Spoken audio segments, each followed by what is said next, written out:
дуруд тамошобинони азиз, пешниҳоди шумост нашри навбатии барномаи ахбори радиои Тоҷикистон. имрӯз президенти Тоҷикистон муҳтарам Эмомалӣ Раҳмон мудири дафтари минтақавии созмони ҷаҳонии тандурустӣ барои Аврупо Ҳанс Ҳенри Клюгеро ба ҳузур пазируфтанд. зимни мулоқот оид ба рушди ҳамкорӣ дар соҳаи тандурустӣ, солимии аҳолӣ ва беҳдошт дар Тоҷикистон табодули андеша сурат гирифт. дар ҳафтаи мулоқот ҷонибҳо масоили ҳамкорӣ дар самти таҳия ва татбиқи стратегияи ҳифзи солимии аҳолии Ҷумҳурии Тоҷикистон барои давраи то соли 2030, барномаи тайёр намудани кадрҳои тиббӣ барои давраи то соли 2030 ва барномаи рушди муассисаҳои давлатии табобатии Ҷумҳурии Тоҷикистон барои солҳои 2022-2025ро, ки барои рушди соҳаи тандурустӣ, дастрасии бештар ба хизматрасониҳои тандурустӣ, тарғиби тарзи ҳаёти солим, таъмини таҷҳизоти муосири тиббӣ ва ғайра равона гардидааст, баррасӣ карданд. дар асоси дастури роҳбарияти шаҳри Душанбе харитаи электронии шаҳри Душанбе таҳия мегардад. тавре аз корхонаи воҳиди давлатии шаҳри ҳушманди мақомоти иҷроияи ҳокимияти давлатии шаҳри Душанбе хабар доданд. дар он ба воситаи таҷҳизоти бесарнишин ҳудуди шаҳри Душанбе аксбардорӣ шуда ба шакли рақамӣ гузаронида мешавад.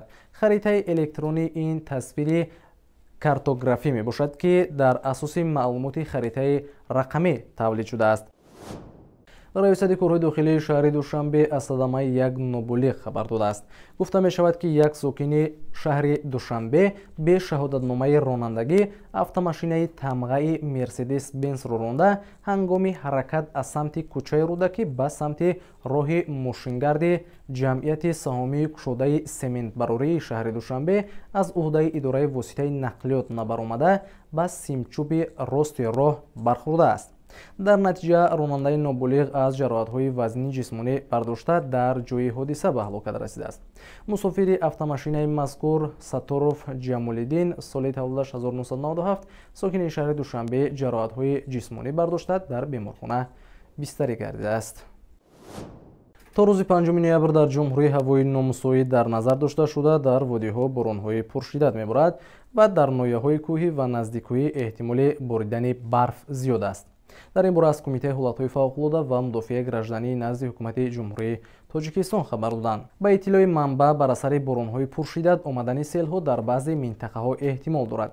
аз ин рӯ Кумитаи ҳолатҳои фавқулода аз шаҳрвандон ва меҳмонони кишвар хоҳиш мекунад, ки дар чунин рӯзҳои сербориш сафарҳои худ ба минтақаҳоро маҳдуд кунанд ва эҳтиёткор бошанд. дар иёлати Гуҷароти Ҳиндустон бар асари фурӯ рехтани пул дасти кам 140 нафар ба ҳалокат расиданд.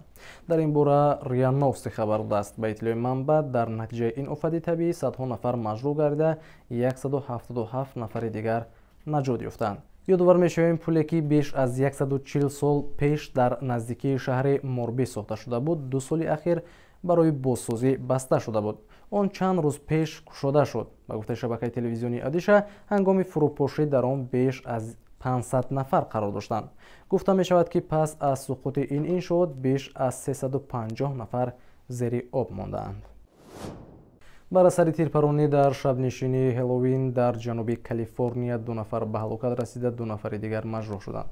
дар ин бора мақомоти маҳаллӣ хабар додааст. гуфта мешавад, ки яке аз ширкаткунандагони маҳфил бо истифода аз силоҳи оташфишон ба сӯи дигарон тир кушода аз ҷои ҳодиса фирор кардааст. вокуниш ба тирпаронӣ тақрибан соати 12:27 ба вақти маҳаллӣ сурат гирифтааст. тафтишот дар бораи ҳолатҳои тирпаронӣ идома дорад.